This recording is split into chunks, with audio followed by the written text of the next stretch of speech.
Welcome to our show, all formed by the people.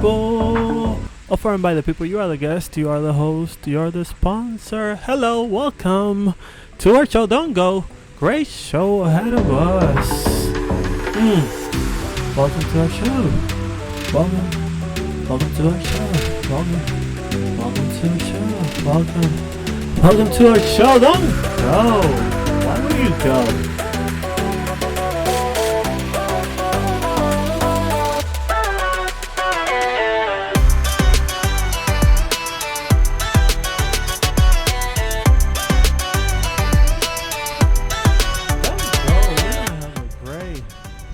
Great show. Thank you for tuning in. Offered by the people, you are the guest, host, and sponsor. Let us start. We're gonna keep reading Think and Grow Rich as we have been doing lately. If you have been following, if you haven't, you can still go back and see the other episodes so that you can think and grow rich with us. And we are developing the mind, we are developing the brain, we are getting the code in the subconscious mind, the code that will lead us to think and grow rich. Do you want to think and grow rich? So let us start reading Think and Grow Rich right away. We ended up here, and let's jump in right away. Let's move in as fast as possible. Here we go. Think and grow rich. Think and grow rich. Think and grow rich. Remember, as you read, they are the invention of no one man. The principles were gathered from the life experience of more than 500 men who actually accumulated riches in huge amounts. Men who began in poverty with little education without influence. The principles worked for this man. You can put them to work for your benefit. You can put them to work for your own enduring benefit. You will find it easy, not hard, to do the principles. Before you read the next chapter, I want you to know that it conveys factual information which might easily change your entire financial destiny. So the information will change all your finances, money, as it has so definitely brought changes of stupendous proportions to two people described. Not only money, but things you desire, which should not only be money, right? The mind has the power to attract things you desire, and I hope you desire more than just money. Entire financial business has definitely brought changes of stupendous proportions to two people described here in the book. 25 years the older as my own son. The unusual success of these two men, success which they generously accredit to the principle described in the next chapter, more than justifies this personal reference as a means of emphasizing the far-flung power of this principle. Almost 15 years ago, I delivered the commencement address at Salem College. Salem, West Virginia. I emphasized the principle described in the next chapter with so much intensity that one of the members of the graduating class definitely appropriated it and made it a part of his own philosophy. The young man is now a member of Congress, an important factor in the present administration. Just before this book went to the publisher, he wrote me a letter in which he so clearly stated his opinion of the principle outlined in the next chapter, that I have chosen to publish his letter as an introduction to that chapter. The letter of the kid from college, in which he made the speech. He gave the speech with the principles. The kid said, "This principles helped me a lot, so I wrote you a letter." And now we're gonna read the letter. Don't go. Here comes the letter. Don't go. The letter Bob. To this chapter, I've chosen to publish this letter.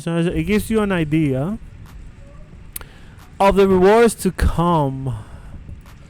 My dear Napoleon, my service as a member of Congress having given me an insight into the problems of men and women, I am writing to offer a suggestion which may become helpful to thousands of worthy people.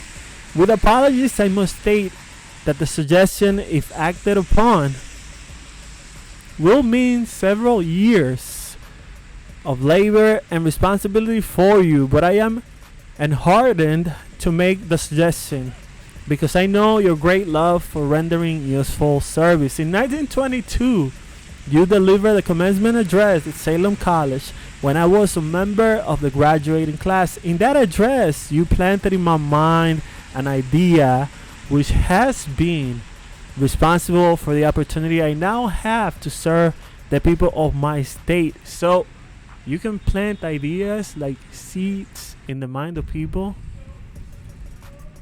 That's a great analogy. Maybe our parents do that as we grow up. The thoughts, the ideas, the beliefs are seeds. School, church, everywhere we go, that they teach us things.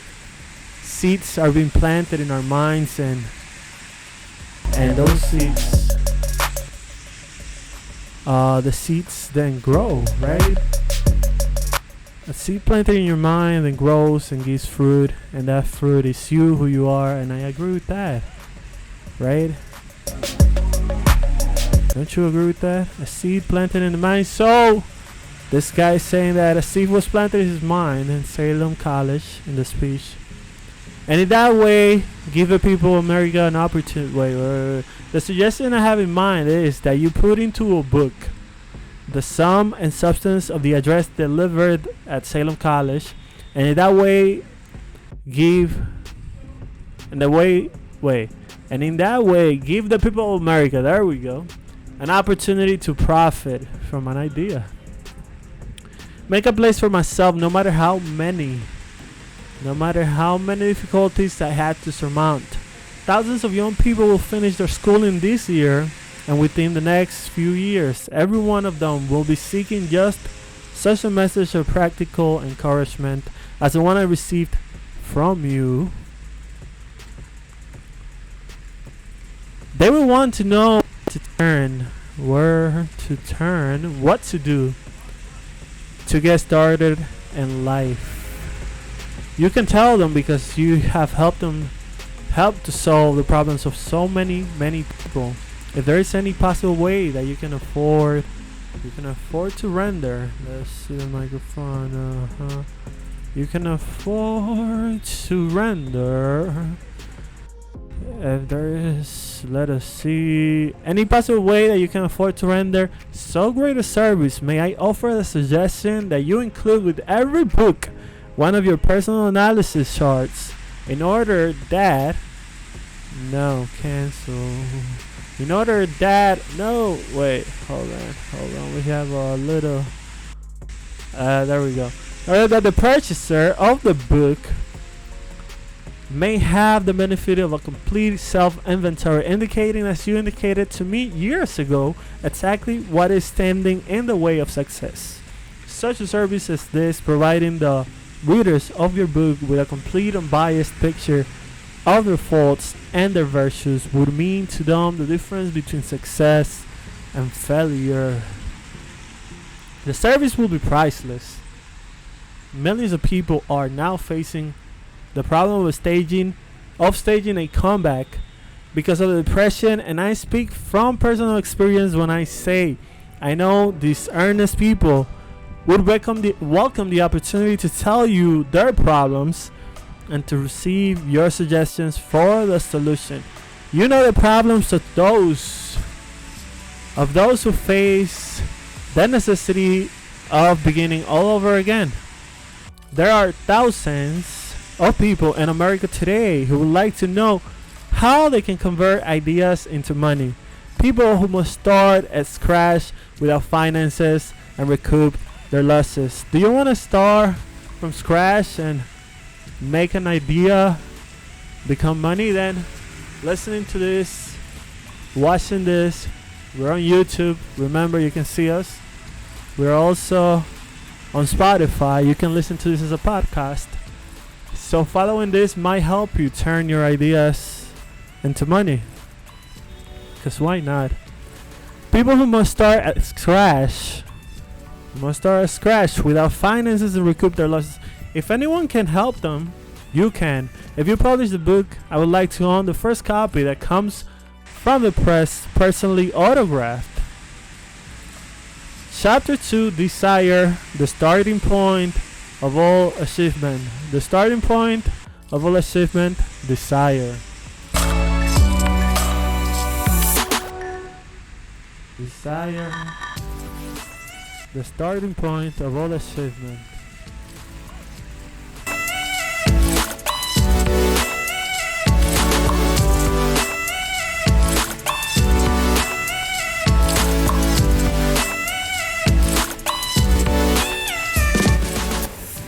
Where do you start to achieve something?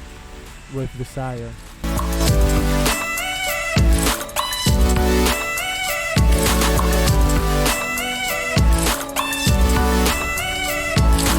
Desire, the starting point of all achievement. Let us start reading chapter 2. Desire, the starting point of all achievement. The first step towards riches when Edwin C. Barnes climbed down from the freight train on Orange, New Jersey. Remember, he was going to see Edison. If you didn't see the first episode, go back and see it and then come back. Why not? 30 years ago, he may have resembled a tramp, but his thoughts were those of a king. He was looking, filling his bank account like a tramp, but he was thinking like a king. Thinking like a king. Do you ever think like a king? Or do you ever think like a queen? Yes, queen. Think like a king. Think like a queen.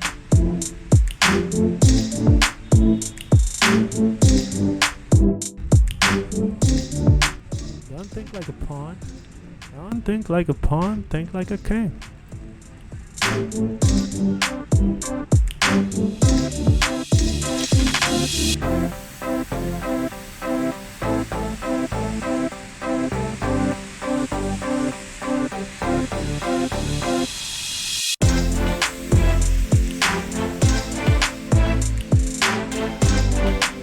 A king in the making starts in your mind.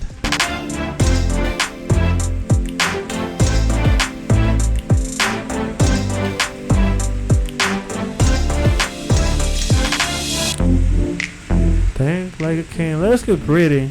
Don't forget to think like a king. Did I mention that you should think like a king? He resembled a tramp, but his thoughts were those of a king. As he made his way from the railroad tracks to Tom's office, his mind was at work. His mind was working. He saw himself standing in Edison's presence. He heard himself asking Mr. Edison for an opportunity to carry out the one consuming, oh my goodness, there we go, one consuming obsession of his life, a burning desire to become the business associate of the great inventor. Barnes' desire was not a hope, it was not a wish, it was a keen, pulsating desire. Our desires, thoughts, feelings, emotions, are they things that just fly in your head like with no shape, form, with no substance, or are they something with an object with substance in the universe that has an effect upon your surroundings and your life, and it's a magnet of attraction? Let's keep reading. Let us keep reading. If it is your birthday, happy birthday. Happy birthday to you. If it happens to be your birthday, whenever you see or listen to this, I just want to say happy birthday.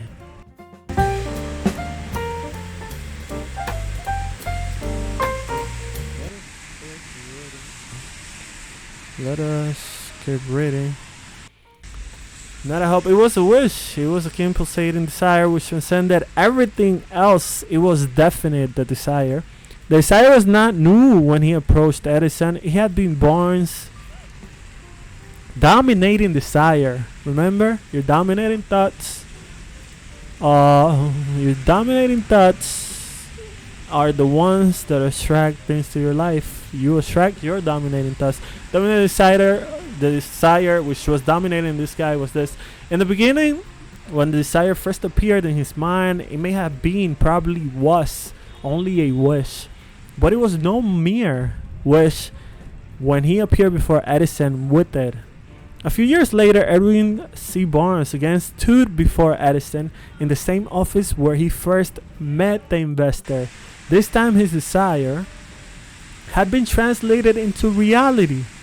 He was in business with Edison. His desire became real. You ever had a desire became real? That it was in your mind first and after that it became reality? That feels so good, right? This happened to him. The dominating dream of his life had become a reality. Today, people who know Barnes envy him because of the break life yielded him. Such a lucky guy, huh? They see him in the days of his triumph without taking the trouble to investigate the cause of his success. Barnes succeeded because he chose a definite goal, placed all his energy, all his willpower, all his effort, everything back of that goal. He did not become the partner of Edison the day he arrived. He was content to start in the most menial work as long as it provided an opportunity to take even one step toward his cherished goal. 5 years passed. Attainment of his desire had been held out to him, to everyone except himself. He appeared only another cog in the Edison business wheel, but in his own mind, he was the partner of Edison every minute of the time. So, I guess it doesn't matter how you look to other people. The only thing that matters, that has true real influence, or the main influence rather, in you and your future and your life and what you attract, is what you think of yourself. How do you see yourself in the mirror when you look? How do you see yourself? That's what matters. In his own mind, he was the partner of Edison every minute of the way, every minute of the time. From the very day that he first went to work there, from the first day, he was already what he wanted to be in his mind. It is a remarkable illustration of the power of definite desire. Barnes won his goal because he wanted to be a business associate of Mr. Edison more than he wanted anything else. He created a plan by which to attain that purpose. So when you want something so bad, your brain will come up with a plan to attain it. If you want it bad enough to work there. It is a remarkable illustration of the power of our definite desire. Barnes won his goal because he wanted to be a business associate of Mr. Edison more than he wanted anything else in life.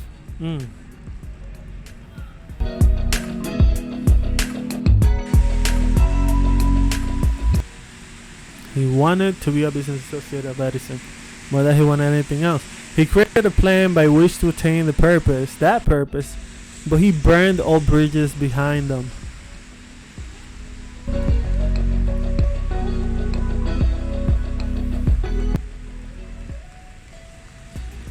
He stood by his desire until it became the dominating obsession of his life.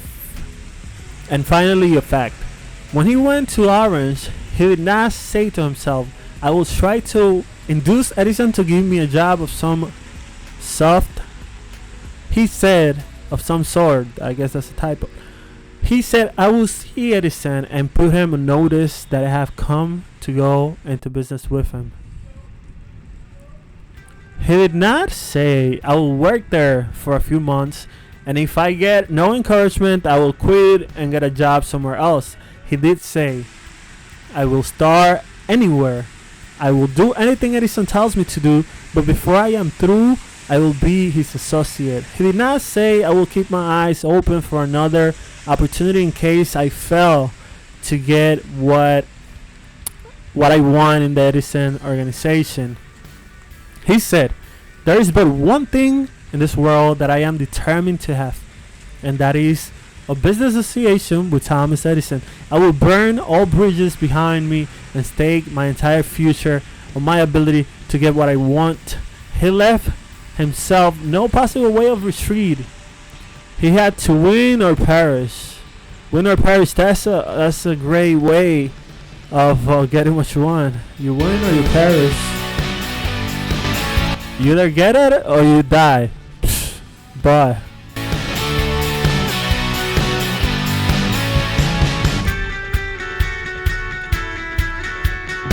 you either get it or you die. If you think like that, what are the chances of you getting the things that you want? Like, if you want something, you're like, I either get that thing or I die. Or I die. If I don't get it, then I will be a dead man. I think that motivates you a little bit to go after that which you want, huh?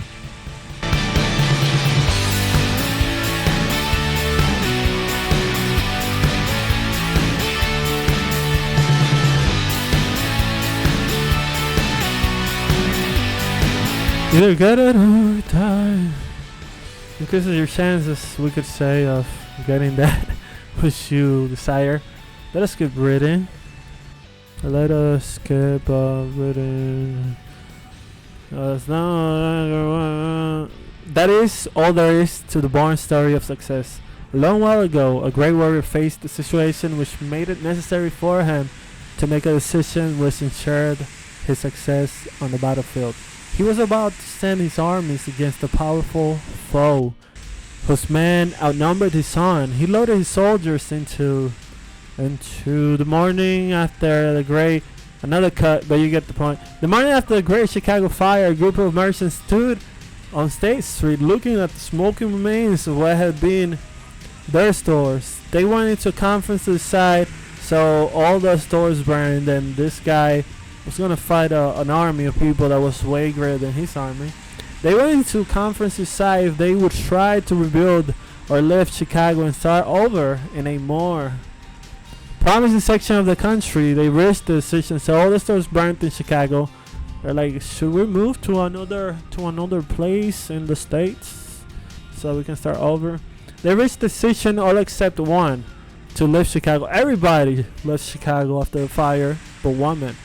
The merchant who decided to stay and rebuild pointed a finger at the remains of his store and said, "Gentlemen, on that very spot, I will build the world's greatest store. No matter how many times it may burn down, I will continue to build it." Wow. 50 years ago, that was. 50 years ago, the store was built. It stands there today. A towering monument to the power of that state of mind known as burning desire. That store huge is there, and it's a monument to burning desire. There is the thing for Marshall Field to have done. Marshall Field, you're getting where we're going here, right? Marshall Field to have done would have been exactly what his fellow merchants did. They said things to bounce, right? When the going was hard and the future looked dismal, they pulled up and went where the going seemed easier. Mark well this difference between Marshall Field and the other merchants, because it is the same difference which distinguishes Edwin Barnes from thousands of other young men who have worked in the Edison organization. It is the same difference which distinguishes practically all who succeed from those who fail. Every human being who reaches the age of understanding of the purpose of money wishes for it. Who doesn't wish for money? Wishing will not bring riches. Wishing will not bring riches.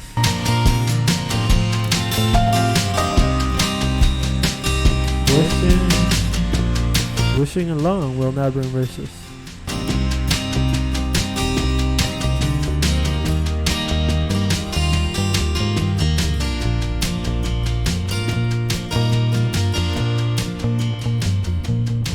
Only wishing will not bring riches. Will not bring riches. Will not bring riches, but there's always a but. desiring riches with a state of mind that becomes an obsession, then planning definite ways and means to acquire riches and backing those plans with persistence, which does not recognize failure, will bring riches. Persistence, which does not recognize failure. Persistence, which does not recognize failure.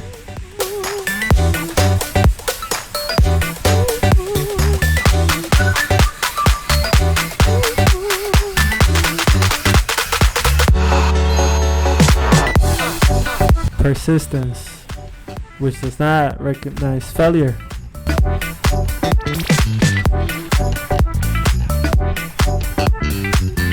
That will bring the desires of your heart and mind. Will bring riches. The method by which desire for riches can be transmuted into its financial equivalent consists of 6 definite, practical steps. First, fix in your mind the exact amount of money you desire. It is not sufficient merely to say, I want plenty of money. For it, there is the perfect evidence for the cut, but we will get the points some way, somehow. Let's just go to 4 straight up. Create a definite plan for your carrying out your desire and begin at once, whether you are ready or not, to put this plan into action. 5th, write out a clear, concise statement of the amount of money you intend to acquire. Name the time limit for its acquisition. Sounds like making a plan, right? State what you intend to give in return for the money and describe clearly the plan through which you intend to accumulate it. How are you going to get this money that you so much desire? Keep me a plan clear, concise, precise. 6, read your written statement aloud twice daily, every single day. This might remind you of what you want. Twice daily, once just before retiring at night, before you go to sleep, and once after arising in the morning. That is gonna be burnt in your mind. Whatever you read in the morning and before you go to sleep, as you read, see and feel and believe yourself already in possession of the money. See, feel, and believe yourself that you already have money. It is important that you follow the instructions described in the 6 steps. We have small cuts in the book. The PDF version, I guess, is a mobile version. It's having a little trouble, but you can look up the other steps online. But anyways, we're gonna be reading all the steps. They're gonna come up sooner rather than later.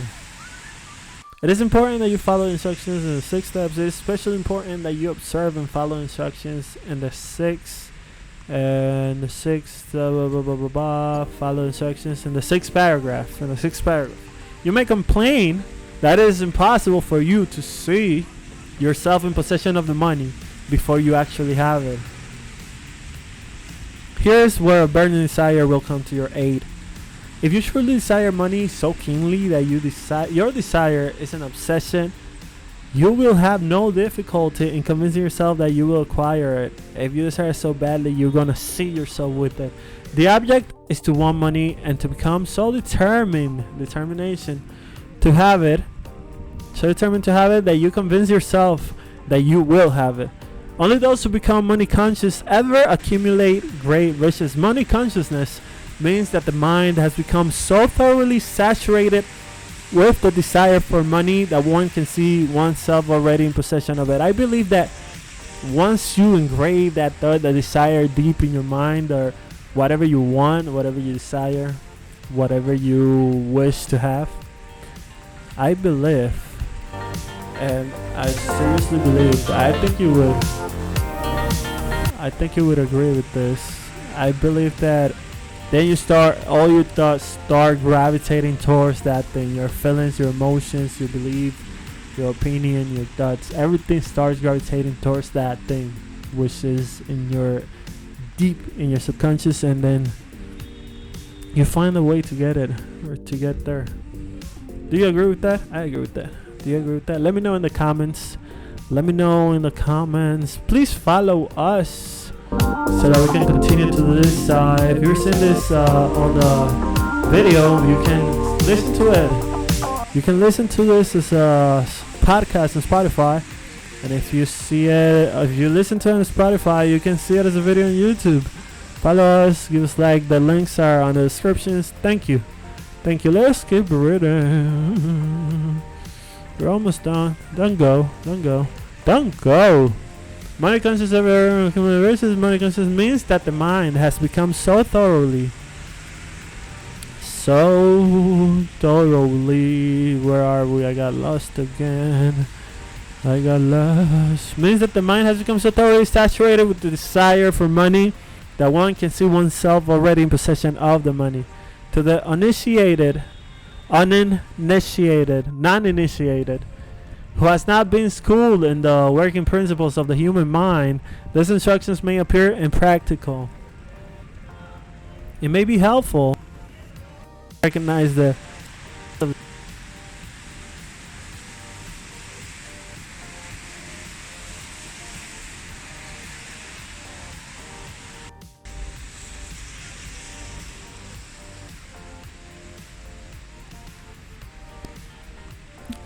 we're back. Okay.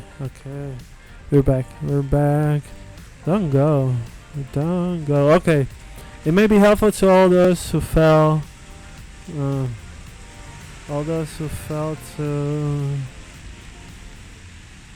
to all those who failed to recognize the 6 steps to know that the information they conveyed was received from Andrew Carnegie, who began as an ordinary laborer in the steel world, in the steel industry. A little cut, but let us just leave it there. Let us just leave it. Andrew Carnegie, you see where we're going. We're talking money. We're talking big time here.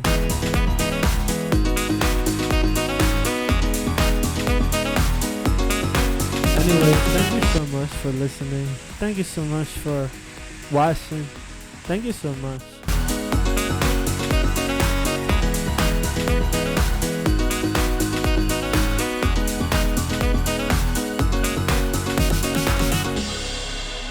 Keep coming back to us. Keep going through this journey with us as we read the books.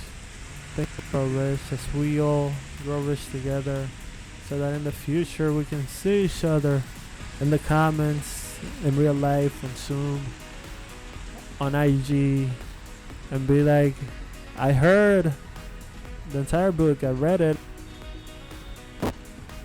That's what I hope to see in the future, because why not? Thank you for being here. Thank you for listening. We'll see you later.